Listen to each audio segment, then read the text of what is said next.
Quero te convidar a abrir sua Bíblia em Êxodo, capítulo 16. Êxodo, capítulo 16. Nós vamos ler alguns versículos desse capítulo, portanto, se você puder manter a sua Bíblia aberta, à medida que nós formos chamando os versículos, você vai podendo acompanhar.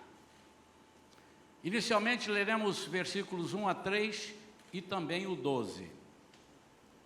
Diz assim: partiram de Elim e toda a congregação dos filhos de Israel chegou ao deserto de Sim, que situa-se entre Elim e o Sinai. Foi no 15º dia do segundo mês, depois que deixaram o Egito. Toda a comunidade israelita começou a murmurar contra Moisés e Arão em pleno deserto. E os filhos de Israel reclamaram com Moisés e Arão: antes fôssemos mortos pela mão de Yahvé na terra do Egito, quando estávamos sentados próximos às panelas de carne e podíamos comer pão com fartura. Evidentemente nos trouxeste a este deserto para fazer toda esta multidão morrer de fome. Versículo 12. Deus falando: eu ouvi as murmurações dos filhos de Israel. Dize-lhes, pois, que ao crepúsculo ou ao entardecer comereis carne, e pela manhã vos fartareis de pão, e sabeis que eu sou Yahvé, o vosso Deus. Vamos falar com Deus. Pai querido, em nome de Jesus, nós estamos aqui, Senhor, invocando a Tua presença, pedindo a Tua unção sobre as nossas vidas. Nós queremos sentir verdadeiramente a Tua presença no nosso meio. Queremos sentir a nossa alma aquecida pelas Tuas palavras. Não queremos sair daqui, Senhor, sem ouvir a Tua palavra. Não queremos, não podemos. Precisamos, Senhor, de uma mudança na nossa vida. Aqueles que estão necessitando, Senhor, de uma palavra de fé e de alento, que eles possam receber agora, Senhor, em nome de Jesus. O Senhor possa falar ao nosso coração de uma forma profunda, como só Tu sabes falar, e de uma forma simples também, como já lhe é peculiar. Em nome de Jesus. Amém. As provisões de Deus é o título dessa mensagem. As provisões de Deus. É sempre importante que nós não percamos de vista a relação do povo israelita com o deserto, com Canaã e com o seu povo hoje.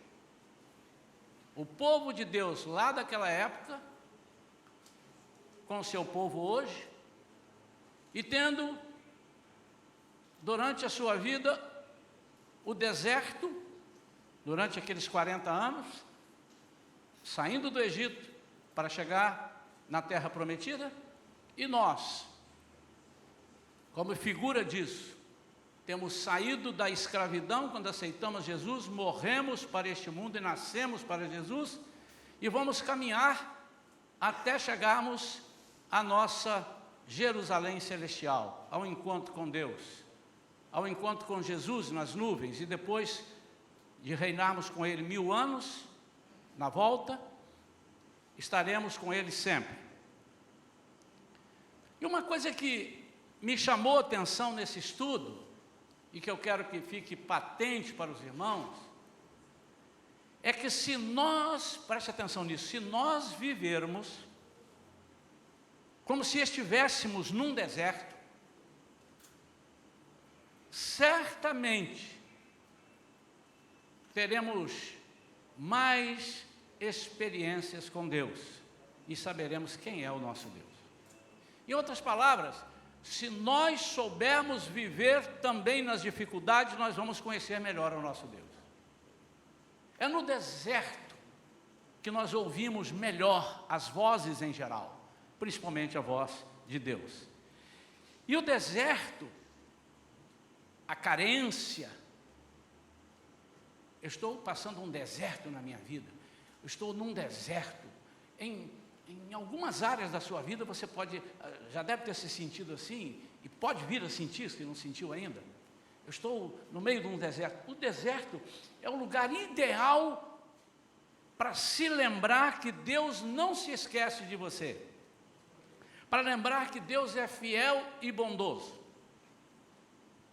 Nós percebemos durante essa caminhada, o estudo, se você fizer todo o estudo do povo saindo do Egito, a mão de Deus, os cuidados, os detalhes, os mimos de Deus. Como é que Deus fabrica uma situação para nos dar a solução? Como é que Deus ensina o pessoal a comer, e para isso Ele produz uma fome? Ele diz, eu mesmo produzi a fome. Eu fiz a fome em vocês, eu fiz vocês sentirem fome, para vocês saberem como é que eu posso alimentar, como é que eu alimento vocês. Eu queria então nesta manhã passar rapidamente para os irmãos, para que nós anotássemos e guardássemos e vivêssemos isso na nossa vida, praticássemos isso na nossa vida, sobre algumas características das provisões de Deus. E eu quero que você agora amplie a sua mente. E quando falamos em provisão, normalmente a gente pensa em dinheiro, coisas que nos sustentam o nosso corpo, mas provisões de uma forma geral. Aquilo que estiver mais carente em você, você pode aplicar, mas serve para todas as áreas da nossa vida, amém? Primeira característica de uma provisão de Deus é colocar-nos à prova. Então, após alguns dias, algum tempo, eles trouxeram as provisões deles. E no 5º dia do 2º mês, eles sentiram que estava acabando tudo e começaram já a murmurar, sem perspectivas. Em Êxodo, no versículo 4, no versículo que nós ainda não lemos, diz assim, o Senhor, eis que farei descer pão do céu, sairá o povo e colherá a porção de cada dia, a fim de que eu põe o povo, à prova, para ver se anda ou não na minha lei. Irmão, sempre que ele fala na minha lei, nos meus mandamentos, e quando fala anda na minha lei, anda no meu chicote, não é isso. Nós sempre temos que lembrar, às vezes não precisa, mas é bom lembrar, que nós estamos no Antigo Testamento, estamos na perspectiva do que vai acontecer com a vinda de Jesus, que vai cumprir toda a lei, inclusive essa daqui. Toda a lei ele cumpre, e ele diz, está consumado na cruz. Quando ele diz está consumado, ele diz, está tudo cumprido, está tudo fechado, está tudo zerado, agora está ok, agora... Ali começa a era da graça, que não anula a lei. Nós precisamos entender isso. A lei que Jesus anula é a lei que a pessoa precisa oferecer alguma coisa em sacrifício quando ele peca, que senão ele vai morrer. E Jesus morre por essa pessoa. E toda pessoa que aceita Jesus, ele tem vida eterna. Mas existe isso, se você ficar longe de Jesus, você vai morrer espiritualmente. E se você aceita Jesus, você vive eternamente. Mas as leis, os mandamentos, as observâncias, os lembretes de Deus, os cuidados de Deus permanecem até hoje. E se nós abrirmos mão disso, nós iremos para o buraco. O que Deus está dizendo aqui, eu vou pôr à prova o meu povo para ver se confia ou não em mim. Em outras palavras, ele está dizendo, se ele me obedece ou não. Porque se não me obedecer, vai perecer. Mas se me obedecer, vai prosperar.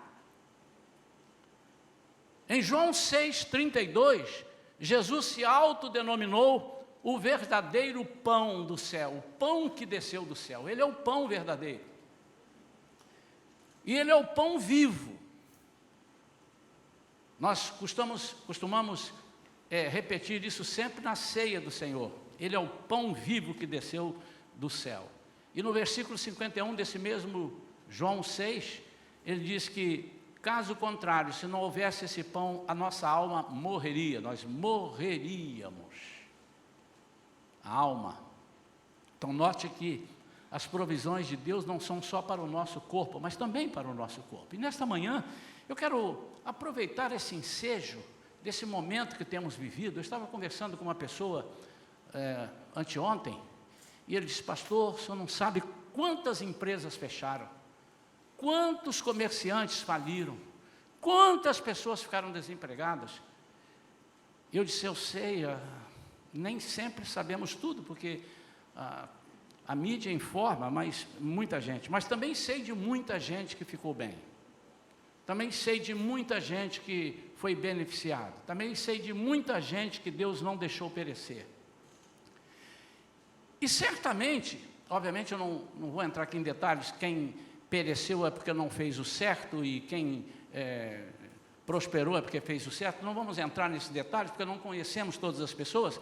Mas, pelo que nós vamos aprender aqui, Deus tem um cuidado de tudo. Nós vamos ver detalhes.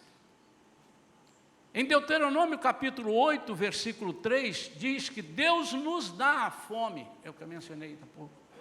Ele nos dá a fome para Ele próprio nos alimentar. E confiar nisso, irmãos, é crer que tudo procede de Deus para nós. Tudo procede de Deus. Essa é a premissa.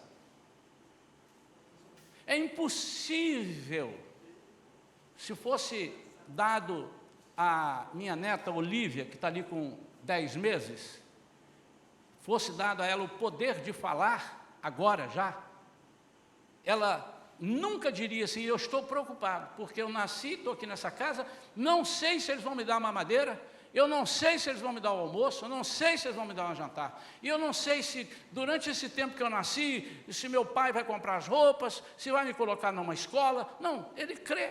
E alguns não, todos, em alguns momentos, eles dizem assim, eu vou estudar lá. Eu não sei, os adolescentes se já sabem, mas alguns deles, os jovens, perguntar aí, você vai ser o quê? Eu vou ser médico. Eu vou ser engenheiro. Ele vai ser como se ele nem se matriculou? Ele nem fez o vestibular. Por que ele está dizendo isso? Baseado nas provisões que os pais estão proporcionando. Como é que ele disse, eu vou estudar, se ele sabe que o pai não tem condição para fazê-lo, para sustentar? Então, a premissa de Deus para a nossa vida é que Ele nos criou e Ele mesmo, Ele nos dá a fome e nos dá a comida. Você já ficou alguma vez sem fome? Olhava a comida assim, cara, sei, eu estou sem fome. Me passou sem comer um dia ou dois? Quantos já fizeram isso? O dia que você não tiver, você manda para a minha comida. Hein? Só 2 ou 3 levantaram a mão, mas eu vou perguntar, eu tenho certeza que todos aqui já passaram isso. Absoluta certeza. Ou por doença, ou por alguma coisa, você ficou sem fome. Você não comeu. Eu tenho certeza que em algum momento da nossa vida, a gente olhou um prato bonito. Eu falei para minha esposa um dia desse, eu não sei o que está acontecendo comigo, os irmãos vão rir. Eu não sei o que está acontecendo comigo, mas eu estou enjoando de camarão. Eu falei que os irmãos iam rir? Quem gosta de camarão aqui, levanta a mão. Amém, irmãos.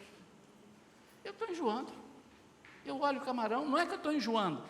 Se tiver o camarão e o torresmo, eu como o torresmo e deixo o camarão. Em alguns momentos eu troquei o camarão pelo franguinho ensopado.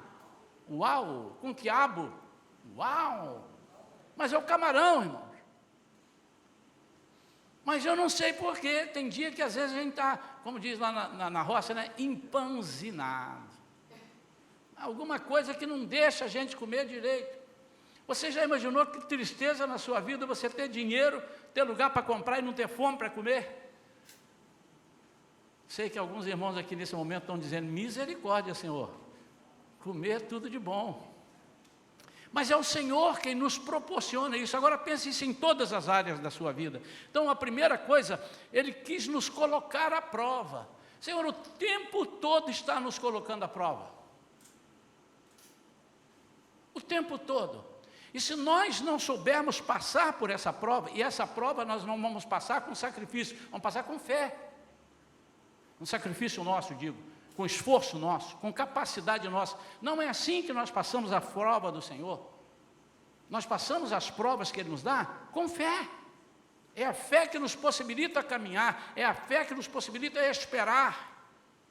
A fé é a certeza das coisas que se esperam e a convicção de fatos que se não veem. A segunda característica das provisões de Deus é sabermos de onde vem.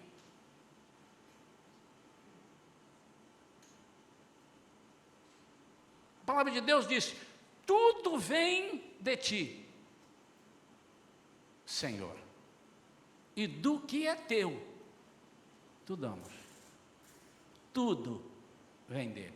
Sabe qual é a tradução do tudo na Bíblia? É tudo. Absolutamente tudo. Tudo vem de ti. Absolutamente tudo. Por quê? Pelo que eu acabei de dizer, porque nós somos criação de Deus. Ele não nos criou para morrermos. Embora os israelitas disseram, era melhor nós termos ficado lá e morrer na frente da panela. Que coisa horrível, né? Morrer na frente da panela. Mas morremos aqui no deserto? Não, o Senhor certamente nos trouxe aqui para que morrêssemos aqui. Tudo vem dele. No versículo 15, assim que os israelitas observaram tudo aquilo, ou seja, o maná chegando, começaram a questionar uns aos outros, que é isto? Pois não sabiam do que se tratava aquela coisa sobre o chão. Explicou-lhes Moisés, isto é o pão que Yahvé vos deu para vosso alimento. Aqui mostra que o Senhor tem as suas provisões para as nossas vidas de coisas que nós nunca vimos. Domingo à noite, estávamos orando aqui, agradecendo a Deus pela vida de um irmão que está nos visitando. Por acaso ele não está aqui agora, mas ele vem principalmente nos cultos da quarta-feira, que ele pode vir nos cultos da noite. Mário. Na quarta-feira anterior, oramos por ele, disse, gente, orem por mim, eu estou precisando de uma porta aberta de emprego. E nós oramos na quarta, na quinta ele foi chamado. Não é porque nós oramos, é porque ele creu. Mas também porque nós oramos. E depois eu falei aquilo e acabou o culto, ele encontrou comigo ali fora e disse assim, pastor, o que o senhor não sabe é que eu cheguei lá na empresa, o cargo que eu queria, que eu sei trabalhar, não existia. E a diretora criou um cargo para que eu pudesse trabalhar. Amém. O que é isso? Traz à existência aquilo que não existe. Ou, amado, ou você crê nisso, ou você procure outro Deus, porque o nosso Deus é assim. E se você procurar outro Deus, e se você procurar resolver com seus próprios recursos, você vai certamente perecer. Nós precisamos saber, reconhecer que em tudo somos supridos por Deus. Isso é gratidão, quando nós sabemos reconhecer, não, tudo vem de Deus. O emprego vem de Deus, a comida que eu como vem de Deus. Quando nós damos graças a Deus todos os dias, é porque o pão nosso de cada dia, nós pedimos o pão nosso de cada dia, devemos orar por cada dia. Uma criança uma vez falou assim, papai, eu estou vendo que o senhor todo dia ora, não é mais fácil a gente chegar ali na despensa, assim, com tudo ali, e orar pela comida que chegou, que está na despensa, aí já temos oração para um mês. Na sua inocência ela falou isso, mas talvez alguns irmãos pensam, eu já orei ontem, por que eu tenho que orar hoje? Ou então vou orar, Senhor, muito obrigado, porque eu sei pela fé que o Senhor vai me dar comida o mês inteiro. Mas a Bíblia ensina, todos os dias agradeça a Deus. Isso precisa ser testemunho de vida, saber de onde vem, precisa ser testemunho, as pessoas precisam saber que nós confiamos num Deus e que esse Deus nos atende. Olha no versículo 33 do capítulo 16 ainda, diz assim: então Moisés orientou, depois que todos pegaram lá, nós vamos destacar melhor isso. Então Moisés orientou Arão: toma um vaso com capacidade para 2 litros, e enche-o de maná, e coloca-o diante de Deus, diante do Eterno, a fim de que seja guardado para nossos descendentes. Irmãos, nós temos que entender isso aqui, e se você continuar lendo, você vai entender, mas eu já vou te explicar. Ele não está dizendo, guarda porque meu filho, daqui a 10 anos, o filho que nascer, daqui 20 anos, daqui 80 anos a minha descendência vai comer desse maná. Não é isso. Ele ia estragar. Como estragou de um dia para o outro, e nós vamos ver por que estragou. Mas o que ele estava dizendo é o seguinte: como testemunho, olha aqui, ó, nós fomos sustentados com isto aqui. Nós fomos sustentados, olha aqui esse jarro, nós fomos sustentados por esse maná no deserto. E não foi por um dia, foram por 40 anos. Aleluia. Isso significa testemunho de fé. O que Deus quer é que nós apresentemos para as nossas descendências. Amados, eu não tenho dúvida que você possa ter uma fé muito grande, mas eu estou te perguntando agora, o que você está fazendo com a sua fé?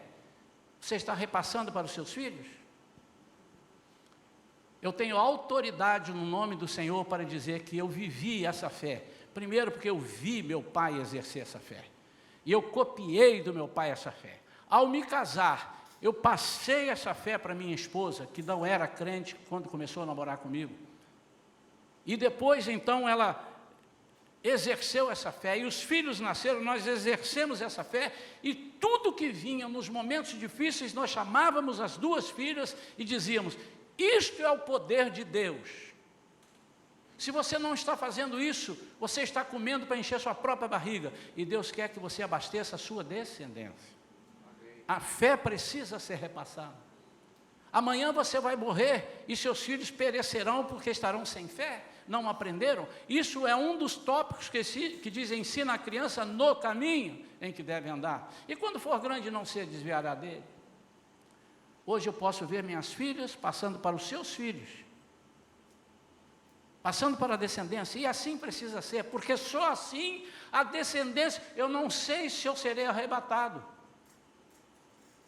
Eu queria ser arrebatado, eu até digo, eu acho que eu vou ser arrebatado. Por quê? Eu acho que Jesus volta antes de eu morrer, é isso que eu quero dizer. Mas vamos supor que eu não seja, eu serei ressuscitado, mas em quanto tempo eu vou ficar dormindo ali, né, quando o Senhor me levar? Ou o crente não morre, o crente dorme? Não é isso que Jesus ensina? Quanto tempo eu vou ficar? 10 anos, 20 anos, 30 anos? O que minha descendência falará?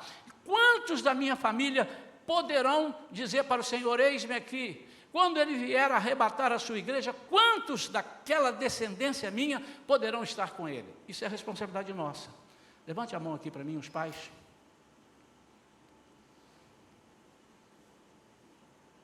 Eu não vou pedir que você fale, mas você deveria agora dizer: Senhor, eu me comprometo a repassar a fé para os meus filhos.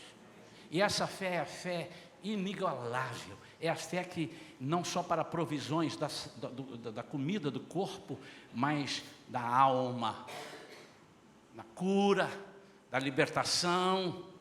Irmãos, como eu fico feliz quando acontece alguma coisa e a minha filha, embora tenha um marido, ela diz: pai, mãe, orem por mim. Eles entenderam que eu repassei algo genuíno. Estou orando aqui, me ajudem em oração aí. Pai, olha, mãe, se puder orar por isso, assim. Ou então, olha, nós estamos com um vizinho aqui, assim, nós estamos arranjando uma... E eu me lembrei que você tem uma fé, então eu estou incluindo vocês nisso. Como é bonito nós podermos ver a nossa descendência seguindo. A terceira característica: Deus nos dá de acordo com as nossas necessidades. Essa daqui é muito legal. Essa aqui é muito legal. Êxodo 16, versículos 17 e 18. Deixa eu ler o versículo 16. Eis que o Senhor vos ordena: cada chefe de família colha dele, ou do maná, quanto baste para comer. Um homer, ou seja, um jarro, para cada pessoa que habita em sua tenda. Aí versículo 17 e 18. Eu vou ler bem devagar, porque a palavra de Deus é muito linda. os filhos de Israel fizeram como lhes fora orientado. E recolheram uns mais, outros menos. Quando mediram com o homer em quantidade de jarros colhidos, aconteceu que quem tinha pego muito, não teve demais. E também não faltou nada para os que haviam recolhido pouco.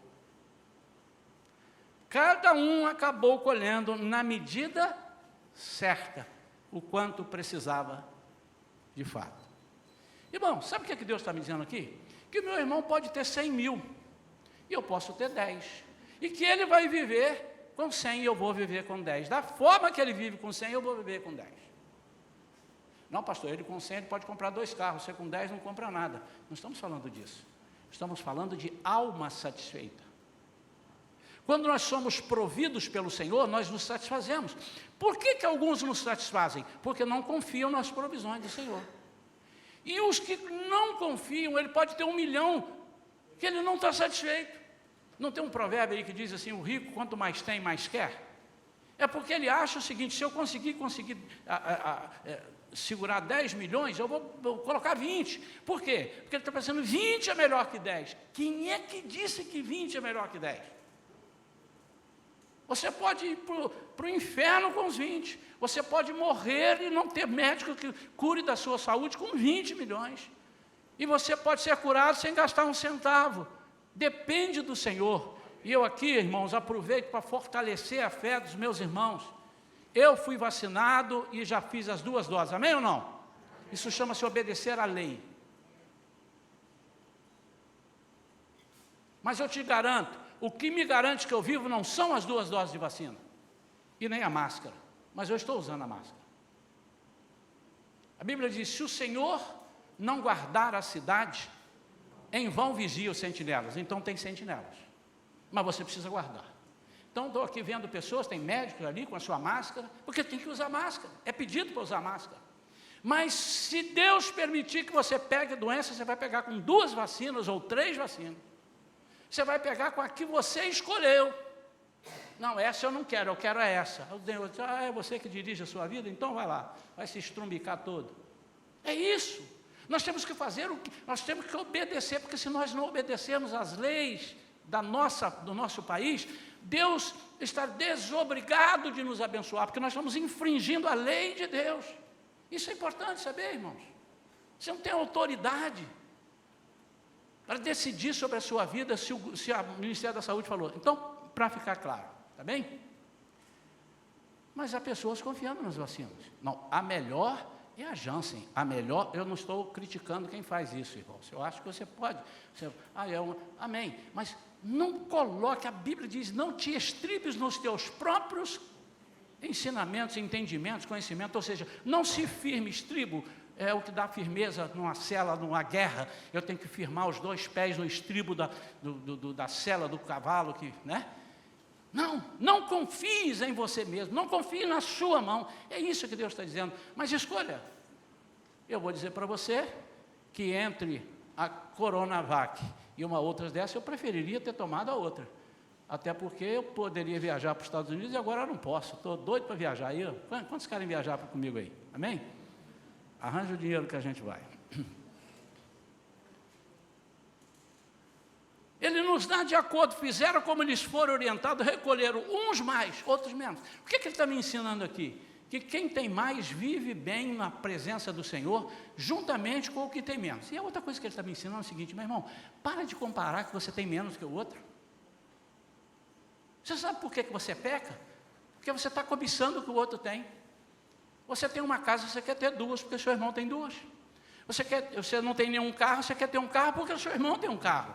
Quem disse para você? Uma vez eu preguei, depois do culto, alguém veio me falar, pastor, que palavra dura que o senhor falou, hein? Eu falei, não, eu falei a palavra de Deus. Eu disse assim, nem todo mundo terá uma casa própria, vai morrer pagando aluguel. Falei alguma besteira? Não. Mas por que todo mundo tem casa própria? Teremos casa própria lá. Ele disse, na casa do meu pai há muitas moradas. Se não fosse assim, eu vos teria dito. Mas irmãos, e às vezes nós ficamos assim. Quando eu vivo com o que o Senhor me deu, e entendo que aquilo é para suprir as minhas necessidades, a matemática de Deus é totalmente doida. O pouco vira o dobro.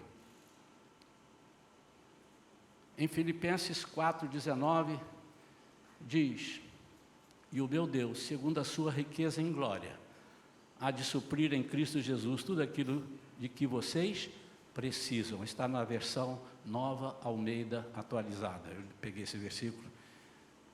Em Tiago 4,3, na nova tradução na linguagem de hoje, diz: e quando pedem, não recebem porque os seus motivos são maus. Vocês pedem coisas a fim de usá-las para os seus próprios prazeres. O dia que o Senhor perceber que você pede muito ao Senhor para você investir no reino, Ele vai te dar com abastança. A Bíblia diz que Ele vai abrir as comportas. O dia que o Senhor perceber que nós não temos o coração duro e temos a mão aberta para investir no reino dEle, para que pessoas aceitem Jesus, conheçam Jesus, investir para a igreja estar aberta, a igreja ampliar, a igreja se tornar agradável, isso se faz com dinheiro também. Nós tornamos a igreja agradável com o nosso sorriso, com a nossa comunhão, mas também com dinheiro. Isso aqui foi pintado com dinheiro. O ar refrigerado é com dinheiro.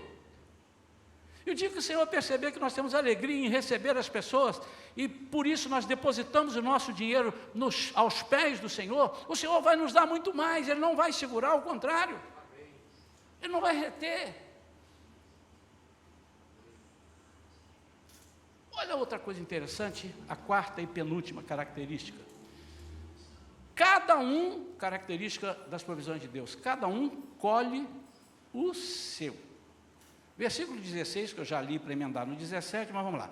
Eis que o Senhor vos ordena, cada chefe de família colha dele quanto baste para comer. Olha, coma o que você precisa, colha o que você precisa. Para de pensar no que os outros estão vendo, o que os outros estão necessitando. O maná era colhido individualmente. Cada um colha o seu. Era individualmente. Cada um colha o seu, para que cada família tenha a provisão. Cada chefe de família, aqui no caso era o chefe de família que ia colher. Cada um deveria fazer a sua colheita individual. Irmãos, as bênçãos do Senhor são para a sua vida e precisam ser colhidas por você. Ninguém pode colher por você a bênção que é para você.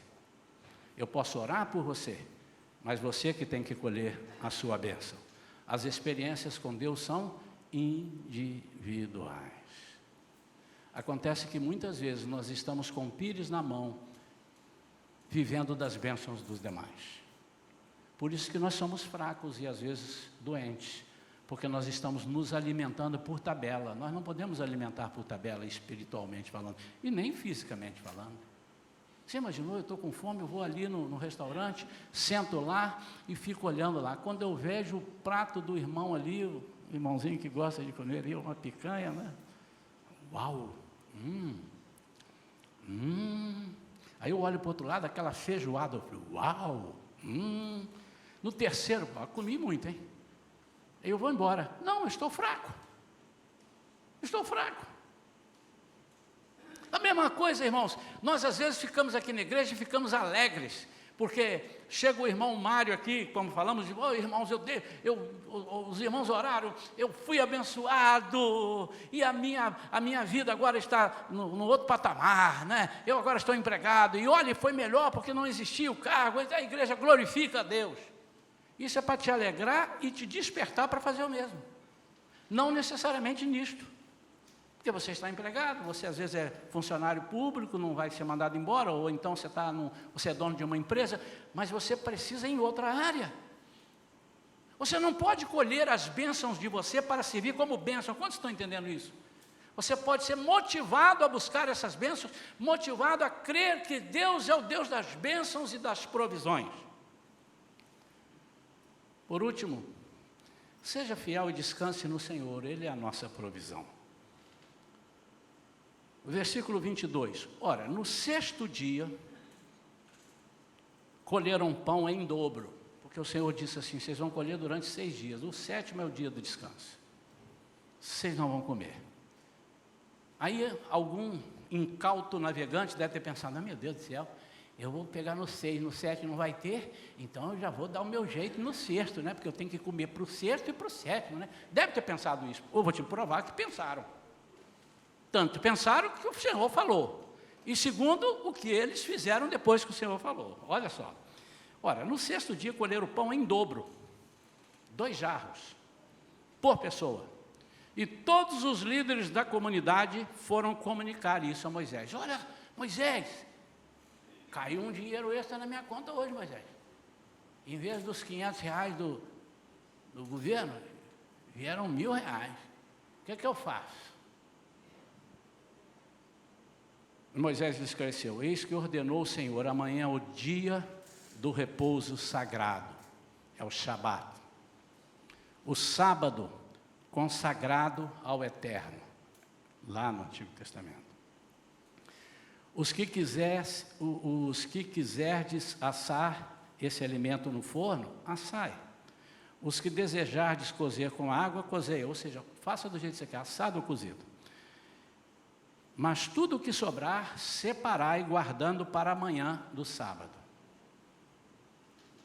Não é para colher no sábado.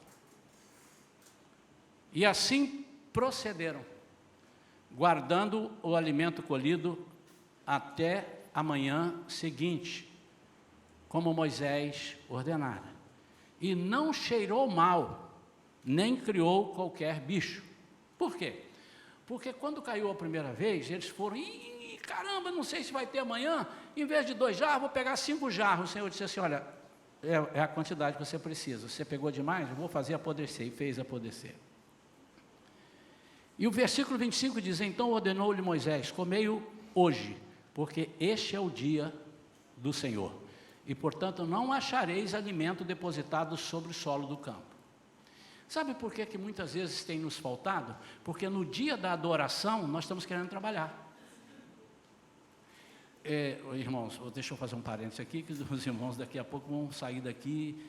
Eu aconselho os irmãos que quando tiverem uma dúvida numa palavra que eu dou, me indaguem ali fora. Pastor, o que o senhor quis dizer com isso? Só para eu entender.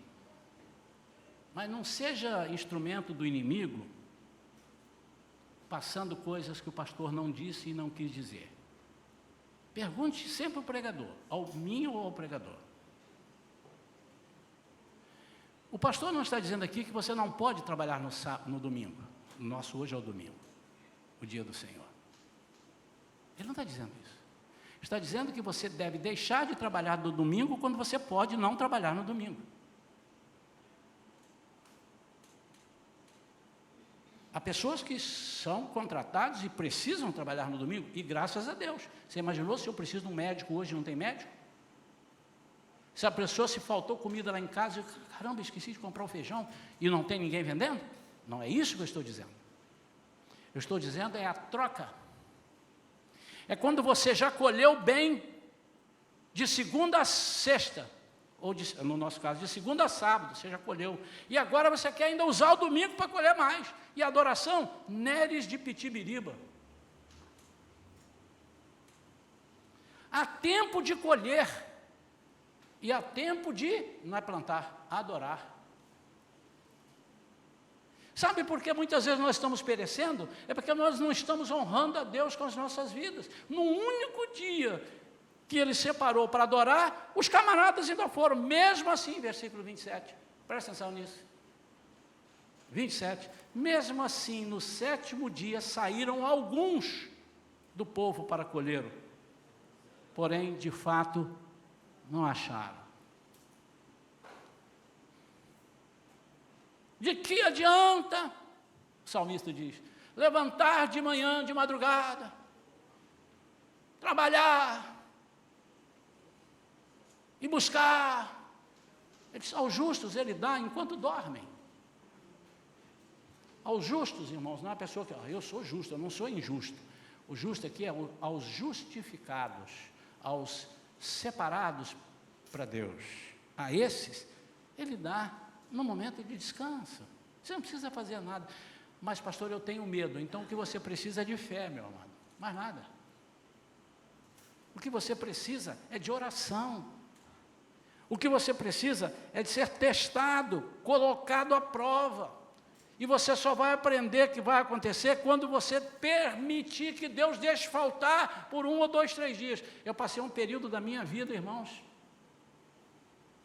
que eu precisava de algumas coisas, e o Senhor só me dava aos 45 do segundo tempo. Às vezes Ele dava na prorrogação, aos 48 ou 49.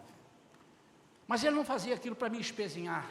Ele faria aquilo para dizer assim: até o último segundo você precisa confiar em mim.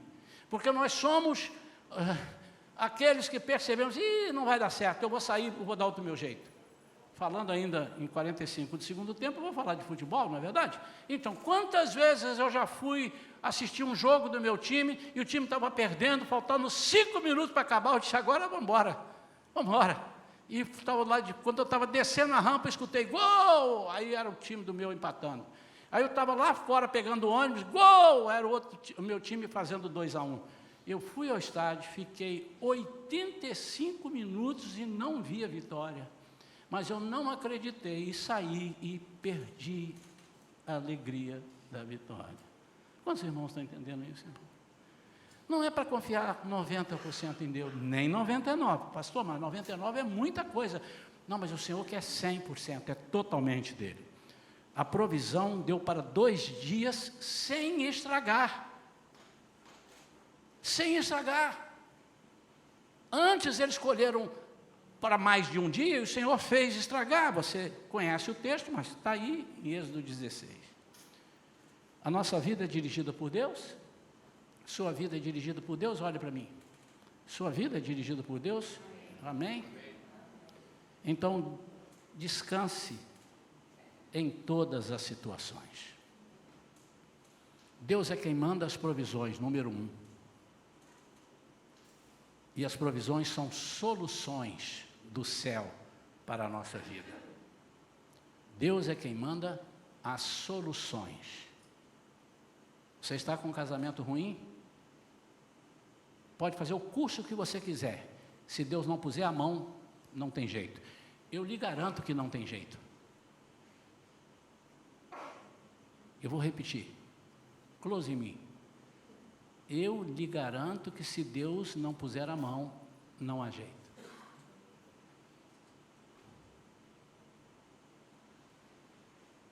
A sua saúde, como está? O seu dinheiro. E aí cabe você falar: eu tenho sido fiel a Deus. Então Deus está te provando que Ele quer te dar o triplo. E Ele quer saber se você não vai ser estragado pelo triplo que Ele vai colocar. Porque algumas pessoas são boazinhas e são fiéis enquanto tem pouco. Por isso que Ele disse: ser fiel no pouco. Se você for fiel no pouco, eu vou te confiar o muito. Está vindo aí o muito para a sua vida. Deus é quem abre portas do celeiro e nos mantém. Não tem outra pessoa para abrir. É Ele quem repreende o devorador. Há pessoas buscando repreensão do devorador em outros recursos. Não há hipótese. Meu amado, eu não sei pregar outra palavra. Você pode estar ouvindo aí na internet algumas pessoas dizendo assim: você é bom, Deus te ama, fica tranquilo, pode fazer o que você quiser, que nós estamos na graça. Pode ser inclusive um mau crente, você está na graça, estamos na graça. Você pode ouvir isso, mas não é bíblico. A Bíblia diz que Deus tem compromisso com aqueles que têm compromisso com Ele. Ele não pode mentir, irmãos. Terceiro ponto desses 4 que Deus dirige a nossa vida: Deus é quem fecha as portas do abismo que tentam nos devorar. Assim como Deus repreende o devorador, Ele também fecha a porta para você não cair em precipícios. Estava lendo aqui um dia desse, eu não sei se eu estava lendo ou se alguém me contou, agora me veio a dúvida, que uma pessoa ganhou um dinheiro e ofereceram a ele terreno para ele comprar, não sei o que, ele não quis, vou guardar o dinheiro. Em 1 ano ele perdeu tudo. Por quê? Porque ele não soube fechar as portas do devorador, do abismo. O versículo diz: as portas que Deus abre, ninguém fecha. E as portas que Deus fecha? Ninguém abre. Nós temos que, a gente gosta mais de olhar da primeira. As portas que Deus abre, ô Senhor, abre. As portas que Deus abre, ô Senhor, abre. Mas tem as portas que Deus fecha. Deus fecha a porta de casamento. Há casamentos que não estão dando certo, mas Deus mostrou no namoro que não ia dar certo. Deus mostrou lá. Era briga daqui para ali, de lá para cá, puxão de cabelo, rabo de arraia, tapa na cara. E a pessoa casa, não, depois que casar muda. Aí casou, estava tudo bem até casar, segundo estágio. Casou, começou a guerra. Não, quando o filho vier, o filho... A Bíblia não diz nada disso. Primeiro que o filho não é seu, o filho é de Deus. Eu não sei onde a gente vai apanhar isso. Ah, mas tem uma outra, pastor, uma viagem a Paris. E agora que teve tudo fechado, como é que fazia? Porque a viagem a Paris não podia acontecer, você tinha que ficar com 1 ano com a fera dentro de casa trancada. E agora? Como é que faz? Não podia viajar para Paris, abriu agora, hein, irmãos, para brasileiros, menos para os vacinados de Coronavac. Então os irmãos não vão me ver em Paris a semana que vem. E por último, Deus traz à existência aquilo que não existe. Basta confiar nele.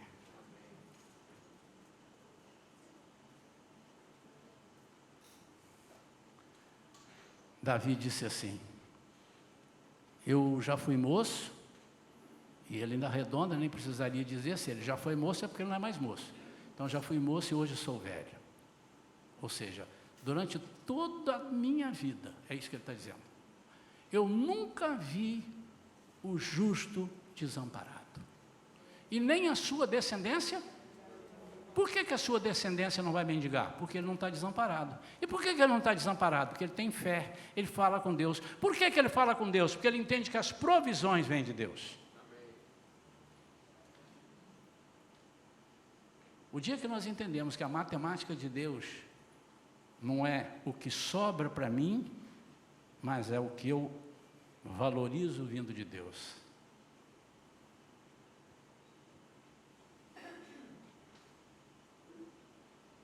Eu tenho esse testemunho na minha vida. E eu tenho muitos irmãos aqui que têm esse testemunho. Tem aqui dentro.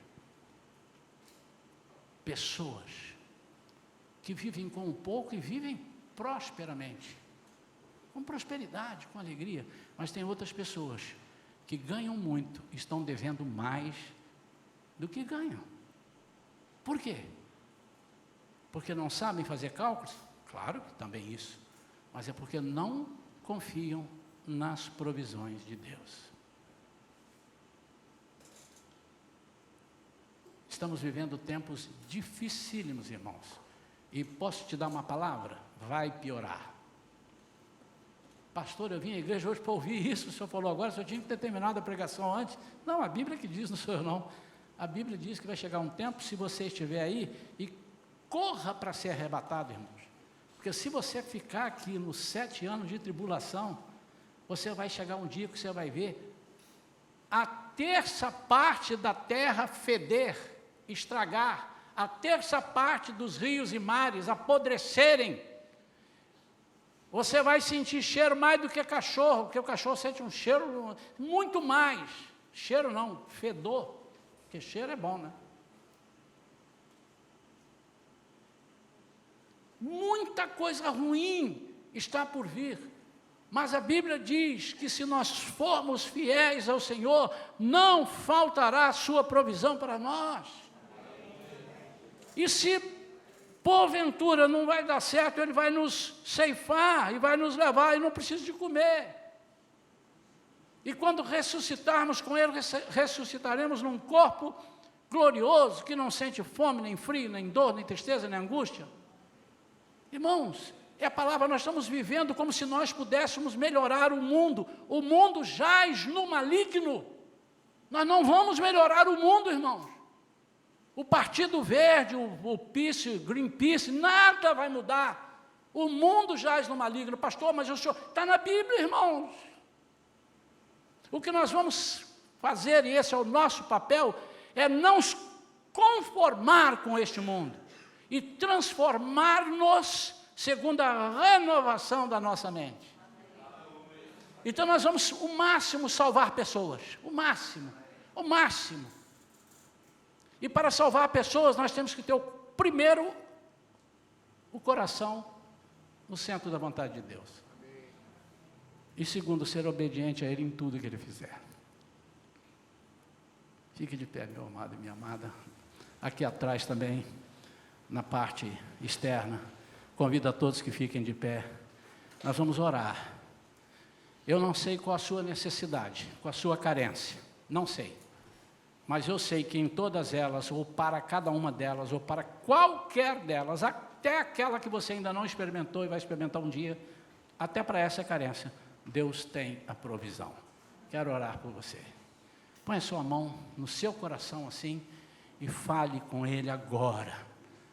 Primeiro que você vai falar, você fala assim: Senhor, eu creio nesta palavra. Pode falar. Para o diabo ouvir mesmo. Porque eu creio nessa palavra. Segundo, Senhor, eu quero esta palavra para mim. Senhor, diga, Senhor, eu estou no centro da tua vontade. Agora você disse, irmão, eu estou no centro da tua vontade. Nada vai acontecer contigo se Deus não quiser. E Deus quer que você viva dias de abundância. Jesus disse: eu vim para que tenham vida, e vida em abundância. Pai querido, em nome de Jesus, eu estou aqui intercedendo por queridos e queridas, ovelhas tuas, pessoas que estão agora ao alcance da nossa gravação, através da internet. Pai, em nome de Jesus, eu não sei o que cada pessoa está passando. Que tipo de provisão? Qual é o medo que essas pessoas estão vivendo? Qual é o medo? Medo de quê? De faltar o quê? Seja o que for, o Senhor tem as provisões para nós. Senhor, em nome de Jesus, aumente a nossa fé. Dá-nos sabedoria do alto. Que nós tenhamos amor por Ti. E depois, tendo por Ti, teremos amor pelas almas. Que nós investamos todos os nossos recursos, seja materiais, morais, intelectuais, espirituais, investamos no reino. Senhor, nós temos que orar por pessoas, nós temos que trazer visitantes para a igreja. Porque o Senhor tem recursos para as pessoas que não alcançaram esta mensagem. Amanhã, quando alguém chegar no seu trabalho, haverá, por certo, alguém desesperado, dizendo: eu não sei o que eu vou fazer. E essa pessoa precisa ser agora um agente de multiplicação e dizer: eu sei, e se você quiser eu te apresento. E quem é? Jesus o Nazareno, o Deus poderoso, o Senhor das provisões. Confia nele, entrega o teu caminho ao Senhor, confia nele e Ele fará todo o resto. Pai, nós oramos para que eu tenha coragem de prover, mas que eu também tenha coragem de falar sobre provisões, em nome de Jesus, amém. Deus abençoe sua vida, pode assentar.